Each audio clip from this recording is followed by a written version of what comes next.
welcome back everybody. It's time to get started. I don't think I even need to introduce myself because I've been with you guys all day. Thank you so much for sticking it out and be prepared to be educated tonight. We're excited about this last session of COCA Academy today. So Hattie, take it away for us. Perfect. Well, thank you everyone for joining us again this evening. For those of you that were with us for the first two sessions, we had a great day talking all about virtual fundraising events. And so tonight we have with us Brandon and Michael from GiveSmart, and this is really a great way to wrap up our day because what they're going to do is they're going to talk about best practices around virtual fundraising. They're going to give some real life examples, again, outside of COCA camps, which is nice to see, as well as share their platform. So if you guys recall during the second session today, a couple of the camps mentioned GiveSmart. In one of the questions, someone said they already are a client of GiveSmart. So this is just a really nice, again, what our goal was to talk about the concept, what it meant, everything you need to know and consider when you're planning to do a virtual event, give you examples from other COCA camps and sort of their lesson learned and share some pro tips with you. And then this is really what you can walk away with, knowing the best practices and a platform or software that you can actually take back to your camp to implement what you've learned today. So we hope you'll enjoy this. I'm going to turn it over to Brandon and Michael, who will properly introduce themselves. And what we'll do is we'll do exactly what we did earlier today. We'll hold all of the questions till the end. They'll prompt you when it's ready, and we'll use the chat feature to ask any questions that you guys have at the end. So I hope you enjoy it. And Michael and Brandon, thank you so much. Thank you so much for having us, and hopefully you can see my screen here now. We'll quickly introduce ourselves. I'm Brandon Steck. I'm Director of Marketing for GiveSmart. I've been doing this for, feels like forever sometimes, but we've been about a little over 5 years working with organizations. And, Michael? I'm also 5 years in the game here, and I was actually hoping Brandon would introduce me because we've worked together for 5 years, but my name is Michael. I'm the Director of Sales at GiveSmart. I know you that well. I figured you wanted that opportunity. Being a salesperson, they all like to talk, but I'm excited to jump in today. We're going to talk about a few different things. We all know that there's fundraising challenges right now. We're going to talk about some of the things we've been seeing, addressing some of those, and then jump into what's been successful virtually. We've ran over the last 6 months over 4,000 campaigns with organizations nationwide, even in Canada. And what's really exciting about that is that gives us a breadth of experience from nonprofits, not just us making it up in our heads. And that's what's really great is we have a lot of those things we'll share. We have some best practices as well. And then examples of things that you can do right now. And then we'll show you a little bit of what people are doing within the GiveSmart platform and how that kind of looks. So you have an idea of what the tool looks like in that kind of experience.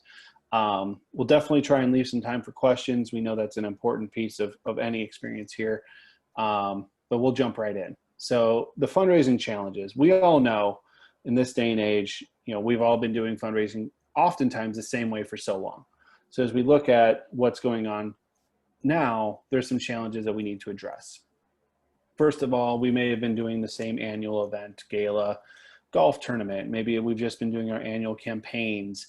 The same thing, if it's not broke, don't fix it kind of thing that we've been doing. And now things are different. The world looks completely different. We have all kinds of different challenges. And, what do we do now? How do we still fundraise? And what works with social distancing? And we're going to try and address some of those questions. Our easy answer is, it's not live galas anymore. It's virtual or hybrid or something to that aspect. So I'm going to, because I know my head goes back and forth and I'm distracting myself, I'm going to turn camera off. Michael, I know it might be good for you and feel free to leave that on. But as we jump in here, I don't want to distract people with my bouncing head because I'm a little ADD when it comes to these things. But let's look at some of this. So what we did is we've pulled some examples of organizations that tried to figure it out almost right away. So Junior Achievement of Southern Colorado in May had their annual gala. And what they really were trying to do is figure out, how do we fundraise? It's May. We don't know if we're were going to be able to have people at all. So they went completely virtual, set up a page, and really promoted some different things that they hadn't done before. Because what they thought was, if we don't try it, we'll never know if it works. So they went for it and really saw some success. Hair Plus Foundation similarly was in a challenge where they have an award ceremony every year. It's a live event, many people in attendance, decently sized organization, in comparison to, maybe some schools. But what they didn't really know what they could do is how to solve from your home. So they emphasized it. They leaned into the positioning. They talked about a gala from your home, and you can see, their design to this was, it's virtual. We're still doing our awards. It's still a thing, and people embraced it, and they were very successful in doing that. A couple examples of some schools that were really creative, and I'm pulling these out here specifically because how they messaged it. These were two Catholic private schools that have a very dedicated base, and they've been doing the same auction and event every single year forever. First one is Huntington Christian School. We're going to share some examples of some of the things they did. And then Bishop O'Gorman Catholic Schools. And if you go to our website, I'm going to try and share this in chat. We have a story all about the Huntington Christian School benefit and what they did. And what they really were successful at is promoting the fundraiser through their website.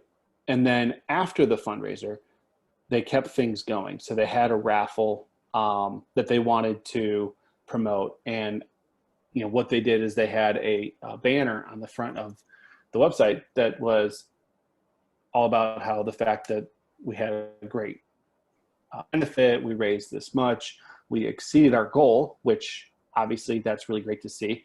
And, oh, by the way, support us, we're doing this raffle. And it was an additional thing that they were able to do to raise a little bit more money. So that, hopefully that went into chat there. Yeah, so that's in chat. That's a link, and that actually is a link to our 9 episodes that we did initially on pivoting to virtual. So there's 9 webinars. I think we were talking earlier, we've ran 36 webinars in the last 6 months on this topic. So I've talked a lot about it, sometimes too much, but Michael knows I talk too much in general. So we're really excited to share some of these. Bishop O'Gorman did a really cool live virtual campaign, and we're going to talk a little bit about that in a minute here. So 2 things we wanted to call out is a fundraising campaign that's virtual does not be a one-day, one-night event. It can be extended. It can have different elements. So for instance, you can have a donation drive before the event or after the event. Your online silent auction, it extends beyond just that day of fundraising. When people go from paper auctions to an online auction, Michael, correct me if I'm wrong, we see about 30% increase in 30 to 35%. Yep, spot on. So just by going online with your auction, if you've been doing a paper auction forever, you increase the possibility of raising at least 30% more, just because you're expanding the reach, you're expanding the time for people to bid, and still having that same competition that they're doing. This across a longer period of time allows people to get more engaged. If you're constantly promoting things and communicating, you're able to potentially get one more thing. We all know how much value it is by getting just one more donation or one more engagement throughout that. So the advantages to this are you're going to reach everyone on their own terms. More often than not, we're all on our phones. My phone's nearby. It's gone off 3 times. I've almost looked, but I didn't. But we all know we're looking at our phones often, and that's where people are, and that's where they're most often engaging. And it's new. Everyone is getting emails. Everyone is getting solicitations, especially this time of year. With an election coming up, they're getting even more. So you need to stand out. And this is one way to do that, with the ability to text message and have a location for them to communicate. There's also more time for the auction. We recommend 7 to 10 days. Michael, that's right. Still 7 to 10 days. Yep. Opening your auction early. We don't make that up. eBay has the same standards. If you open your auction 7 to 10 days, that's a science to it, and it works, and it helps you, and it gives you more time to share. The live virtual event, just real quick, there's all these different things you can do with a live virtual event. We're going to talk about some of the examples, but you have a shorter amount of time for the people's attention. Usually they're running about 50 minutes. You live stream that, you have some social media engagement, you incorporate hashtags, and that night really is a special night where you can collect a lot of engagement. But you also have this ability to have a focus on the community by using a live streaming service where you can go to different satellite locations. If you have people hosting a mini party, you can have more of a storytelling element and get your story across without having to run an entire gala night. Obviously there's still live auction aspects, and you can run things like the raffle, and Michael's going to talk about the wine poll in a little bit. Advantages to this is, the ability to have live displays. We're going to show some of that. And then more closely, you can replicate the emotion of an appeal by having a live stream, a live virtual event. An appeal, we all know in the fundraising world, is one of the most crucial elements of the gala, or of the experience of fundraising. Is you have to pull on the heartstrings to pull on the purse strings, you often say. So it's a key element. You have to get that across. And a live virtual event, so we're talking about something like a live stream or a recorded live stream, will be the most ideal way today to make that happen. And you can still have that sense of community, like we're doing all here on Zoom. We're all on camera. We're all able to interact. We're all able to make faces when someone says something funny. It's still that community, and you have that interaction. I get faces made at me all the time, so I'm used to it. Last thing here on this section is one of my favorite statistics, and I don't know how many times I've shown this, but it's so important. We did a survey. This is 2018. We've done some auditing of this. It's still very consistent of how often do people donate to an organization in a year. And the most common response by far, regardless of the year, was 4 to 10 times. So has someone given to you 4 times this year, 10 times this year? Have they made a commitment beyond that 1, 2, or 3 times?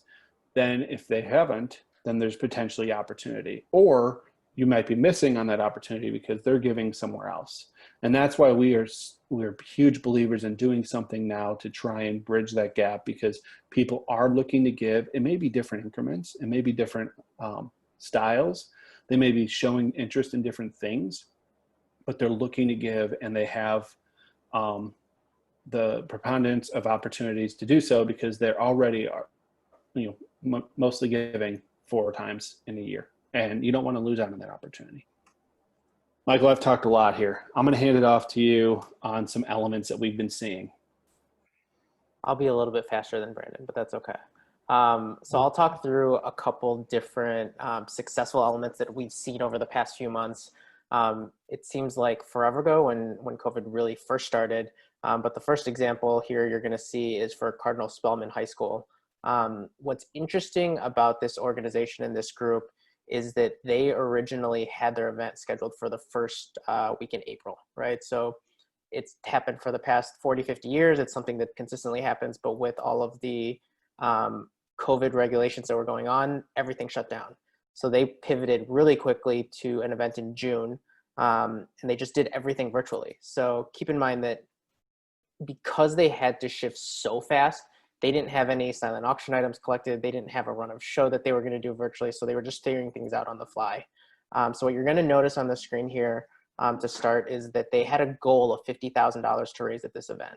So they actually put their logo here on the bottom left, which is actually a thermometer. So as people were donating dollars, that was filling up as donations were coming in. So in total, this organization ended up raising over $68,000 above their goal, even in the pandemic time. So by getting a little bit more creative in how they were able to solicit donations, they in theory just ended up raising more money just in a different avenue. The next one, which is also not new, but I would say that organizations are starting to utilize this more and more as a fundraising form, is what's going to be called a wine poll. So you'll see here that in this particular wine poll, a donor is going to pay $20 for basically a game of chance, right? So when you pay your $20, you could potentially get a $20 bottle of wine, or you could get a $100 bottle of wine, right? So it keeps the engagement level a little bit higher. In theory, you guys can do this for any form of beverage, alcohol, wine. We've seen it for whiskey tastings and bourbon tastings. But it's one of those things that's a little bit more unique than rather than just selling the actual bottle itself. The good part about this type of game of chance, and one of the reasons why we recommend it so much, is that everybody takes something home, right? So if you're donating $20, it's not like you're not going to walk away with nothing, right? You're always going to have at least something to walk away with from the event.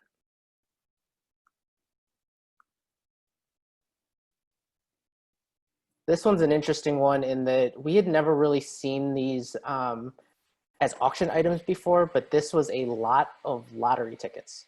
So what this school ended up doing was going to the local store. They still had their live auction. They still had their silent auction. They did everything virtually via video. But because of the times of not having the same kind of interactions, they actually did a full lot of lottery tickets and ended up mailing them out to the donor themselves. So what's interesting is that this right here is only $200 worth of lottery tickets, which actually ended up selling for $565 and having 18 different bids on this particular item. Now, obviously, anybody can go out and go get $200 worth of lottery tickets, but this ended up, because of the uniqueness of how they were doing it and when they were doing it, got way more bids than even the organization was expecting. So this is one that I would say requires little thinking, and it's easy to do and easy to execute on. And I did just drop a few resources as Michael was going in there about the wine poll and some things we've learned about doing that virtually, as well as a research study we did on the ultimate silent auction items. And, lottery tickets originally was not the number one thing we were seeing, but the return on that investment, especially because I believe these were actually donated, someone else spent the $200, so the organization didn't even have to, which is even better. But if you can get that type of an item where it's going to have 18 different bids, that's a lot of attraction, especially when they're only getting $200 worth of a product. So a few different resources in there for you to check out as we go. And I'd say there's also just standard items. Sports memorabilia tends to go really, really well, whether you have donors who actually get those for you, or if you use consignment companies. Sports memorabilia does really, really well. What we've also seen as far as a trend is anything that's a home experience. So it could be a food truck, it could be any type of experiential event. We've seen virtual date nights, instant parties, right? There's a lot of different options that you guys can get creative, especially because you guys are in the camp space. There's going to be a lot of different options. So a little creative thinking ends up going a long way, and a lot of organizations are just trying out different types of fundraising and different types of uniqueness for the events that they're running. Yeah, that's good. That's a great point. That touches on one of the best practices of making sure you incorporate everyone's giving level. We're going to jump into some virtual and hybrid best practices. It's late. I'm not always going to talk. Well, we'll all survive. This is a best practice that we highly recommend. So this is what we're calling a one screen experience. On the left here, you can see that they have all the GiveSmart landing page, basically their homepage, available for a donor to go click and buy tickets, to browse, bid, and buy on their auction. At the top here, they could have put their online store if they wanted to link to their online store. Different things that people can interact with, while on the right here, they're interacting with a live stream. You can have recorded content, whatever it is, it's just embedded in here.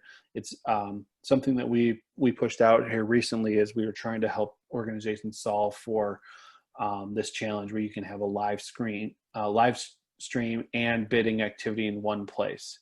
So this is on the desktop, or you can do this on mobile. It's obviously a bigger challenge on mobile because it's a very tiny screen, but I recommend iPad or desktop.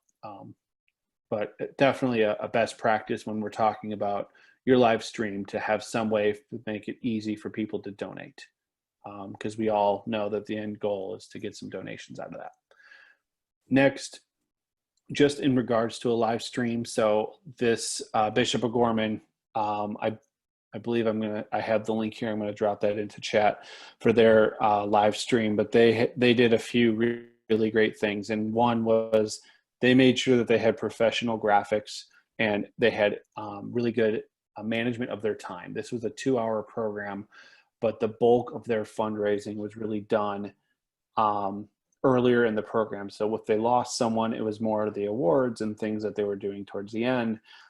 They did have a few different elements, and like Michael touched on, earlier, these, few examples we're giving, they're hitting their goals, which is really crucial. So they used Facebook Live. We are not a streaming service. We do not, prefer a streaming service over some, but we do know some nuances. Zoom, when it comes to embedding onto different pages, is one of the bigger challenges. So if you're going to be using something like a one-screen experience or like that, or embedding it on your website, Zoom is going to give you the most challenges from what we found. Michael, what else are you seeing on the live stream side? Anything else there? I think you covered most of it. I think we're starting to see a lot more of a mix of live and recorded. I think a lot of organizations are realizing that because there's so many live streams that are happening, they also have the opportunity to do things late at night or early in the morning with a recorded version. So yeah, depending on what's going to suit the donor base you guys have, you guys are going to have options depending on how it's going to suit you guys the best. And when you record the content, or majority of the content, that allows you to focus less on the live actual event. So when you're live and you only have a couple elements that are actually live and everything else is recorded, that gives you really a great drill in focus on making sure those things get right, because you got to factor in that there's going to be uptime in regards to just a delay for a stream. When you're saying something, for instance, hey, everyone go donate right now, they're not hearing it that second, they're hearing it seconds later. So make sure you investigate, and all the platforms that you would be investigating, or that I would consider investigating, have examples out there now. People have done them. So do your research and watch someone else use that platform before you do it. You have an example of Facebook right there that we just put in there. We are happy to share other examples that we have from organizations that have seen successful live stream experiences. But if you have the opportunity to have a professional production company help you on the live event, we do recommend that when it comes to a live stream, because it's your money and you need to make sure you're maximizing that. We have some examples nowadays that we're hearing organizations where they're really focused on their net.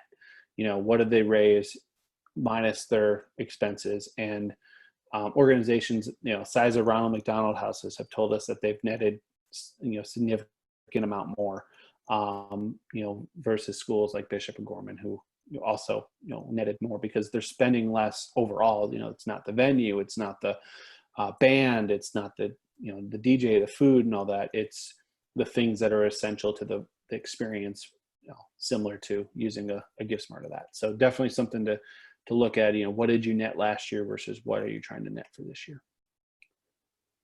So this is an important point that I always try to make with organizations, because not every donor has the appetite for a high-end experience like a gala, but they do want to support you. And this is the best opportunity right now to incorporate everybody, rather than just having that gala where you're going to have your biggest donors and it's going to be an amazing night and you're going to raise a lot of money. Now you can do kind of a little bit of both. So my recommendation is always to have what I kind of call a low barrier to entry type item that allows you to get that new donor, get that first time give, or even just someone who's just coming back into the fold or is in a difficult position. We've had organizations right now, unfortunately, are struggling because of things going on beyond just the COVID situation, but with California and all that. And, you have donors that maybe just can't afford it, but they want to do something. So give them the opportunity to. This can be raffle items. This can be, having lower cost auction items.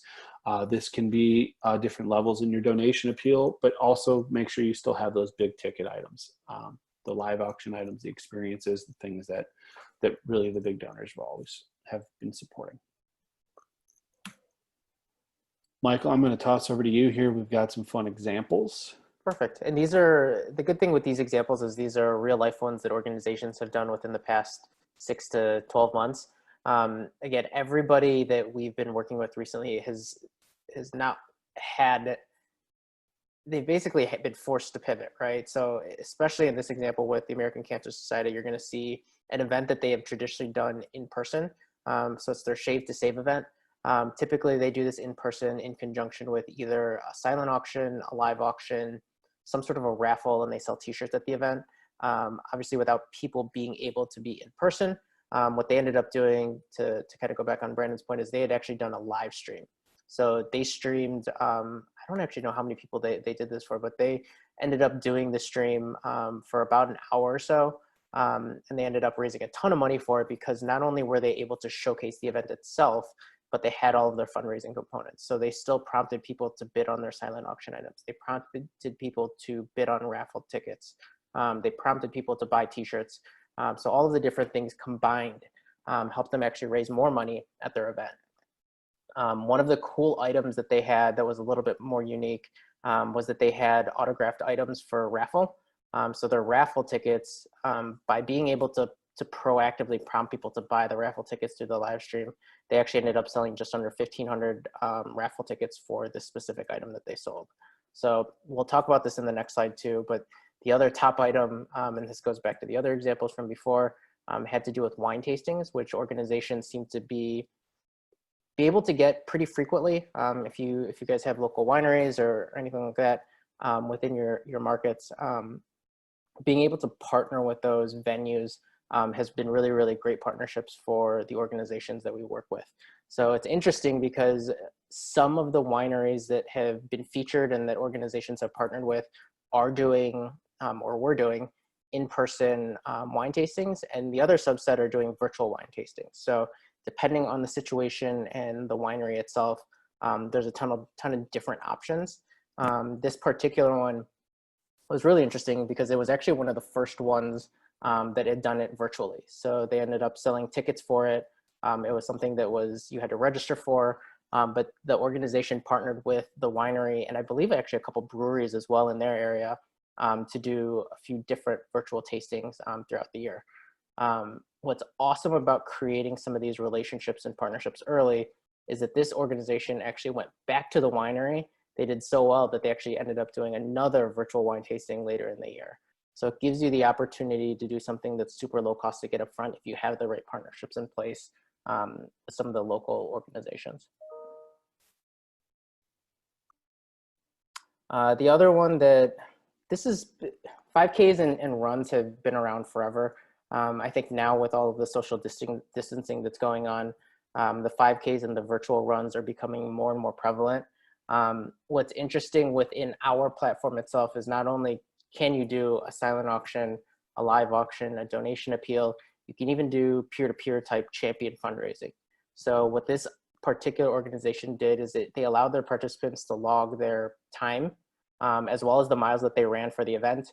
And they actually provided an incentive for the champion. So you'll see kind of here at the bottom, for any of the participants that actually raised $100, they also got a $100 gift card back. So by incentivizing your donors to help you raise more money, it gave everybody, put everybody basically in a win-win situation. So the runs and the walks have been really, really awesome type events that we've been seeing even more success in over the past couple months. This, this organization, the Mountain Lakes Educational Foundation, I think everybody by now is used to masks. We've started to see this taper off a little bit, but this particular organization ended up doing logos on masks and selling them in both adult and kid sizes. So it's one of the things that obviously everyone is very accustomed to right now. So it's something that hits everybody right now. This particular organization, if I look at my stat sheet, it looks like they did about 230 of these that were sold via donations. So it gives you the opportunity to sell these in bundles. I think Don and I were talking a little bit earlier before that it doesn't seem like things are going to change anytime soon. So masks and selling these things are a great way to get with what's going on now and to keep what the sale is very relevant. And obviously masks are pertinent to the times, but really being able to fundraise with, if you have, if you have anything with your logo on it that's just sitting there right now, use it as a potential opportunity to fundraise. This was, I think they've done another 100 since we last looked at this, Michael. I mean, they've been pushing these masks out there quite a bit. They're pretty good looking. You know, but we've seen everything from people putting animals and dogs on there to their logos to a lot of fun things. So a really cool example. All right. I'm going to jump into a quick product overview.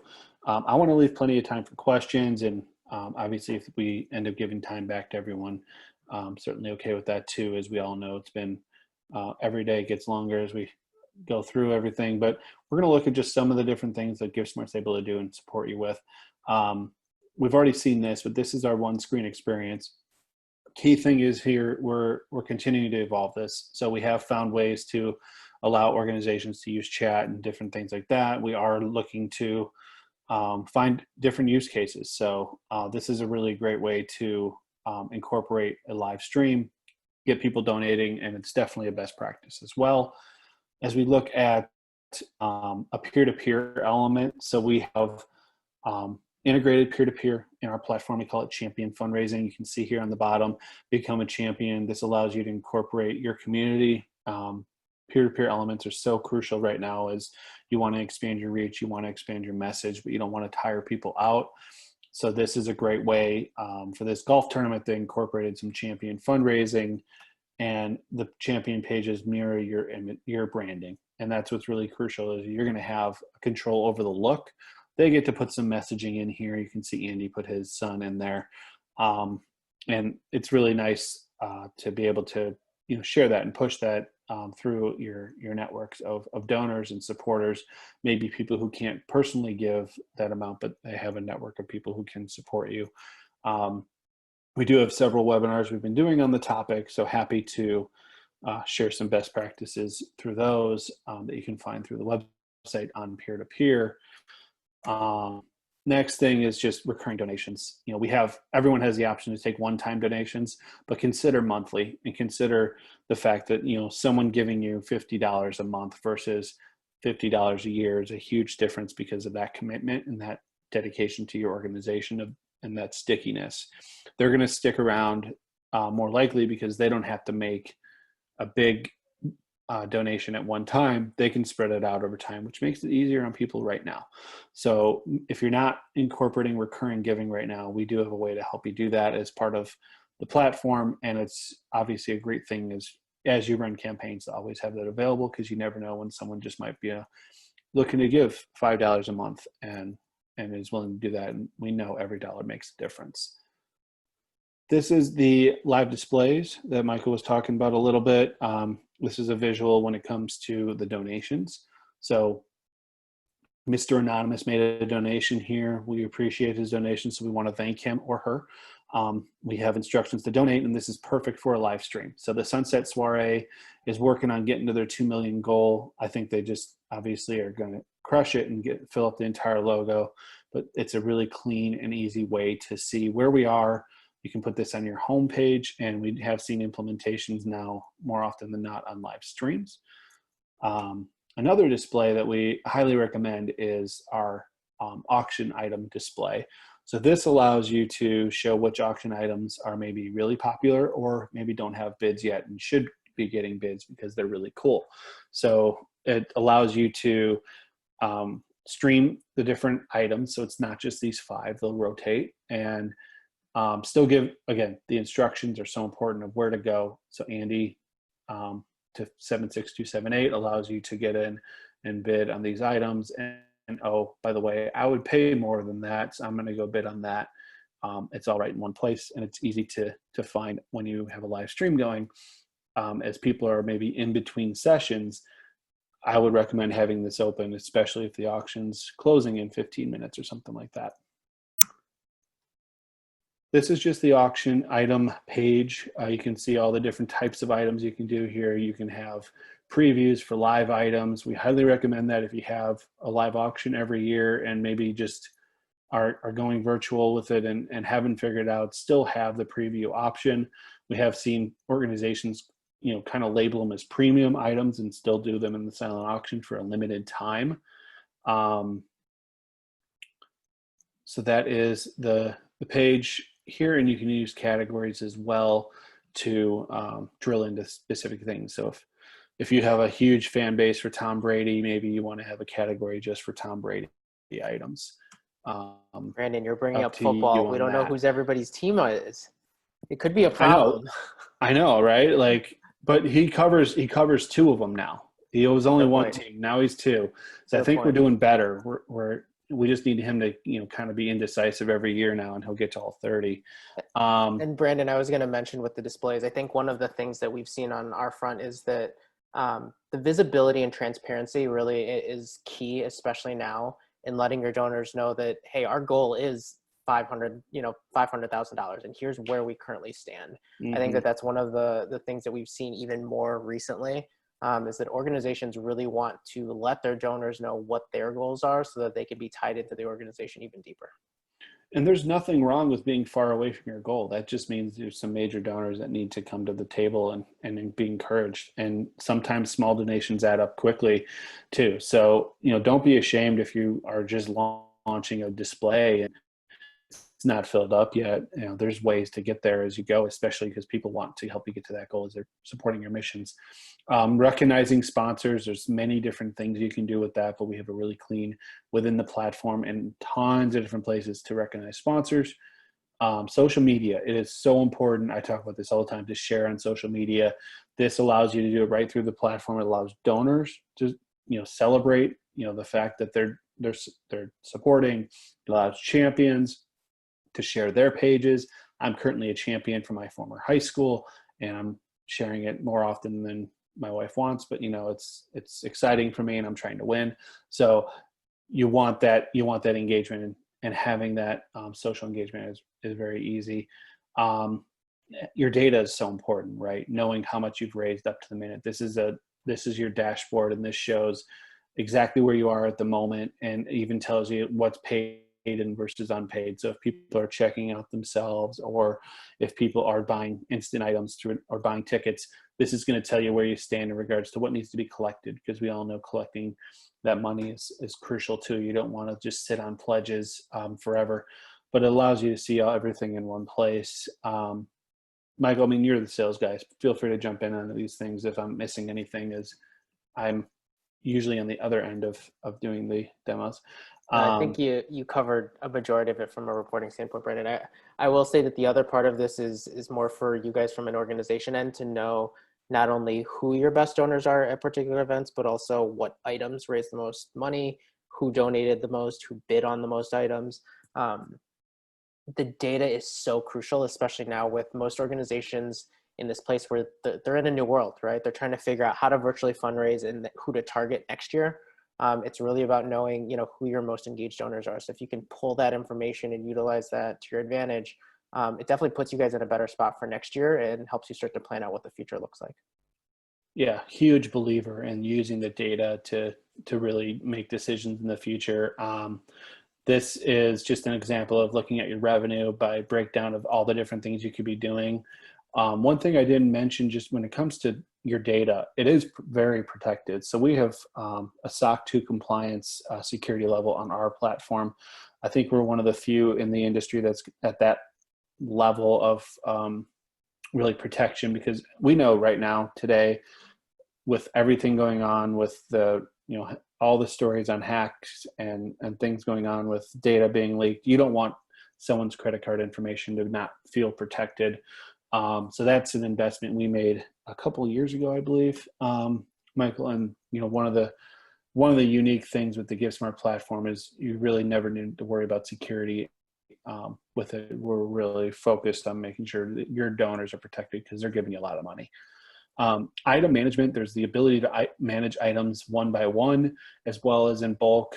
Make them all live, make them all closed, change their types.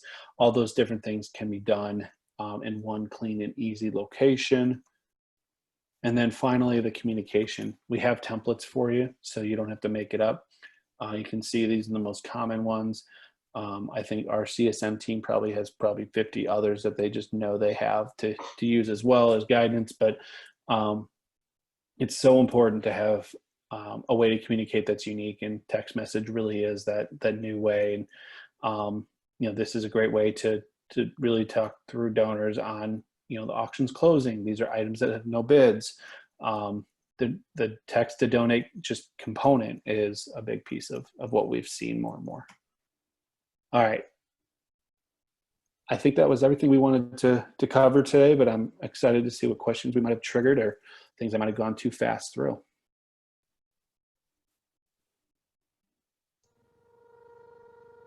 So if anybody has questions, feel free to just type them in the chat box.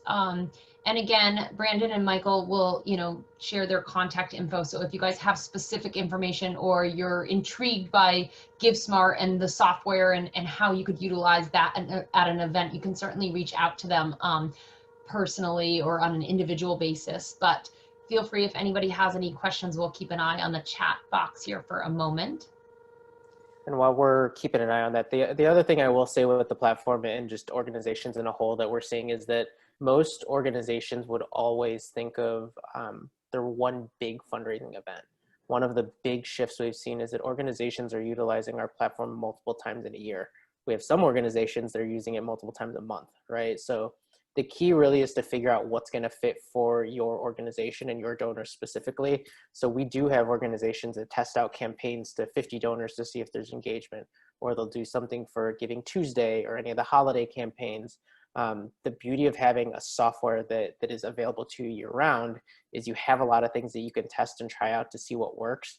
And as long as you're using the system, you're going to see the return on the investment for it. It's just a matter of what's really going to drive your donors into the engagement level you're looking for. So there's a question that came through, Brandon and Michael, and someone said, I love all the good ideas. I was wondering if there's anything notable which has been tried that has not been working. So anything, so going opposite of giving some pro tips, what isn't working that you guys have heard about or have seen? So we have a few organizations that have tried some things that maybe didn't work out for their donor base. I don't have one example of something that's never worked. I do have examples where they've tried something that wasn't a good fit. So we had one organization that did a webinar with us, and they tried a kind of a dance contest that just didn't raise much. It was a lot of fun, but it wasn't the right either timing or whatnot. But they asked their donor base, what really didn't work for you here? And they were able to get some answers and figure that out. But we've had a dance contest that absolutely killed it and raised a ton of money. So it really is tough to give a blanket answer. But one of the things that I would look at is look for organizations that are comparable to yourself, size maybe, or location. And oftentimes, we have examples of those that had things that worked, and that'll give you kind of a guidance to try and avoid maybe something that's not a good fit.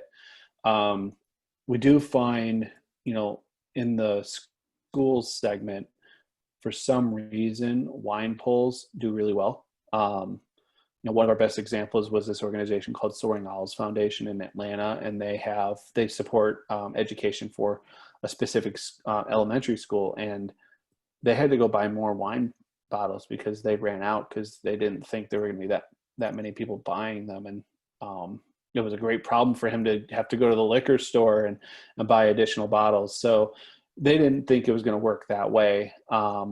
But then again, there's an organization that tried a game called Heads or Tails, and it failed for them. While we had another one that, absolutely raised way more than what they've ever raised before. So it's really hard to give a blanket answer, but if you're trying a game or something like that, see what's kind of worked before as a guide, or see if something, it didn't work well for that organization, and that'll kind of give you an idea. And one of the things that I'll kind of throw my 2 cents on is that organizations that are really in tune with what their donors are looking for is so huge. We've had a couple events where, they'll have a slew of items, and for whatever reason, a certain subset just don't sell, or they just don't get as many bids as they'd like. One particular example is we had a men's group that wanted to sell off and auction off jewelry. and they were assuming that the jewelry would be something that would be bid on for people trying to buy it for their wives, significant others, whatever the case may be, but they just didn't have any engagement. But then they had a lot of sports memorabilia that had a ton of engagement. So it's really, it really comes down to knowing what your donors are going to enjoy, because at the end of the day, you're finding and you're soliciting these items so that you do get more engagement, you do get more dollars raised. So if you know your particular group likes a certain thing, you're not going to have only those types of items, but you want to have a good mix. So if you know that there are things that there's just no engagement level on, it just takes up space. That's a great point. We actually, in that silent auction study, we did find that certain types of items do not perform as well. So if you're looking for a kind of a guide there, it's broken down regionally as well as the time of year. It's very data oriented, and it's probably one of the most useful guides I've experienced in regards to silent auction items, but it allows you to really see, okay, in the Midwest, housewares do not do well in silent auctions, but memorabilia does incredibly well. Those are some of the trends that we identified in there. And it is also amazing to see that organizations, especially now, are trying to do everything virtually.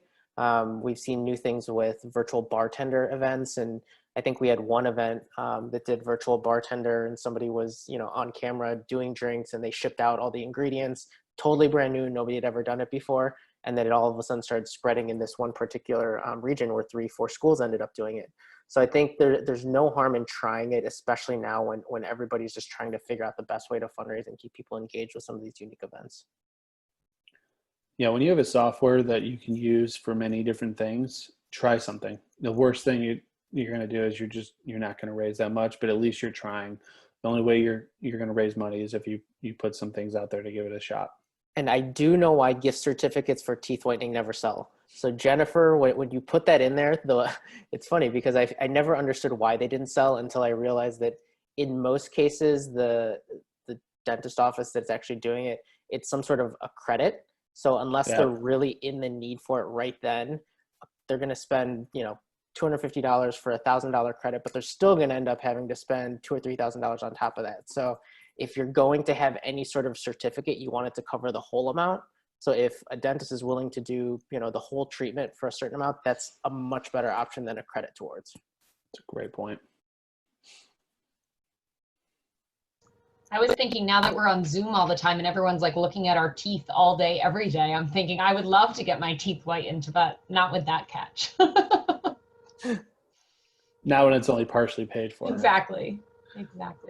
Well, there aren't any other questions at the moment. So Michael and Brandon, I would just ask if you have any final thoughts. And Jennifer, if you want to put up the exit poll, we would just ask anyone in attendance to fill that out, and then you're welcome to sign off. But Michael and Brandon, thank you so much for all of your great knowledge. It's nice sometimes in the COCA world, we live in our own world and in our own bubble. And so we don't tend to look outside beyond our network of camps. So it's really nice to hear from you guys and to see what's happening in general out in the world of virtual fundraising and best practices. So thank you so much for your time. Thank you for joining us today. And again, if anyone has follow-up questions or want to reach out to Michael or Brandon, please feel free to do so. Please do. And obviously, I think one thing that I'll kind of end with here is that you guys are definitely not alone in the fundraising world. It's one of the things that everybody's just trying to figure it out right now. So definitely come ask us questions, shoot us an email, let us know if you guys need any help with it. I think everybody's kind of in this space where they're just trying to figure it out. So you're definitely not alone in it. So it's good to know that you guys are at least moving in the right direction and looking at some of this stuff. There's a lot of information out there. So definitely take it and try out a couple things to keep the fundraising going. For sure. And my biggest thing is do the research and see what's going on out there so you can be that next creative idea that maybe we're talking about on the next webinar. We're really excited about sharing these things, but really we're here to help too and brainstorm. I've heard some crazy ideas and we're excited about the next one and really glad that we were able to share some of this today and join everyone today. So hopefully we provided some good insight and all that. Thank you guys very much for joining us. And if you haven't voted, I'll leave it up for 5 more seconds. So quick answer. Perfect. Thank you guys. Thanks for having us. Thanks. Bye, everyone. Bye-bye.